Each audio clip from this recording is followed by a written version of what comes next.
Monster Naoya Inoue nagtuturo na po sa mga kabataan sa Japan. Pinapasa na ni Inoue ang kanyang kaalaman sa boxing mga boss. Siguro konting taon na lang itong si Naoya Inoue, magre-retiro na sa boxing. Pero marami nga pong nagsasabi na posible pa niya makalaban si Tank Davis bago siya magretiro. Malaki kasi ang demand sa mga fans na labanan niya si Tank Davis. Kung sakaling magtapat sila mga boss, sino sa tingin nyo ang manalo? Malakas din si Tank Davis kapag tumama ng solid sa panga ni Inoue, pwede siyang babagsak. Matatandaan na bumagsak nga si Inoue kay Ramon Cardenas. So abangan natin ang announcement sa next fight ni The Monster Inoue. Sa iba pang balita, kampo ni Christian Prenga, pinagbibintangan na nasuhulan umano sila para magpatalo kontra Anthony Joshua. Ayon sa manager, walang katotohanan ang isyong ito. Dahil ang tunay na dahilan kung bakit natalo si Christian Prenga, dahil meron daw itong sakit habang lumalaban kay Anthony Joshua. Dahil binuhos lahat ni Christian Prenga ang lakas niya sa round 1 kay Anthony Joshua. Naubos daw agad ang kanyang lakas mga boss dahil may nararamdaman pang sakit. Kaya pagdating sa round 2 parang nag-gas out na raw si Christian Prenga. Tinamaan pa ng solid ni Anthony Joshua kaya natapos agad ang laban. Kaya maraming fans ang nagsasabi na parang nagpatalo lang si Christian Prenga. Dahil nakauna na siya kay Anthony Joshua pagdating sa round 2 biglang bumulagta.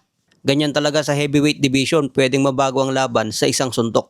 Sa ibang balita, David Benavides, malapit na raw pumaykas ang laban niya kontra Noel Michaelian sa Cruiserweight Division. Hawak nga po ni Noel Michaelian ang WBC Cruiserweight belt, kaya unification ito kay David Benavides. Dahil hawak naman ni David Benavides ang WBO at WBA belt.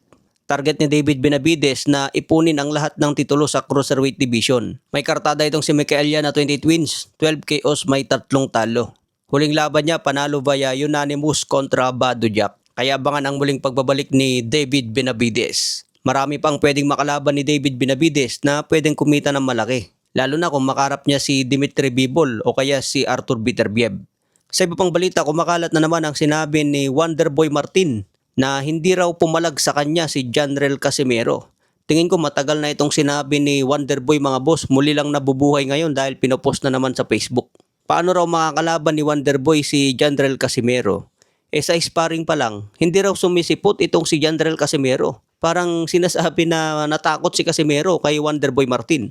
So sa mga fans ni Ecuador Alas, ano ang masasabi nyo dito mga boss? Samantalaan niya po sa bagong rankings ng welterweight division, tilawin na lang hiya si Rolando Romero. Makikita dito sa rankings, pasok ang 3 champion. Devin Haney hawak ang WBO.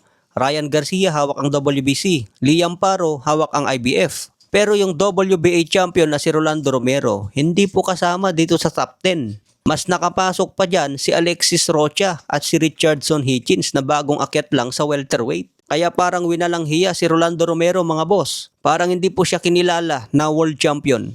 Siguro papasok na lang si Rolando Romero dyan sa rankings kung manalo siya kontra Teofimo Lopez. Kaya abangan po natin ang kanilang bakbakan.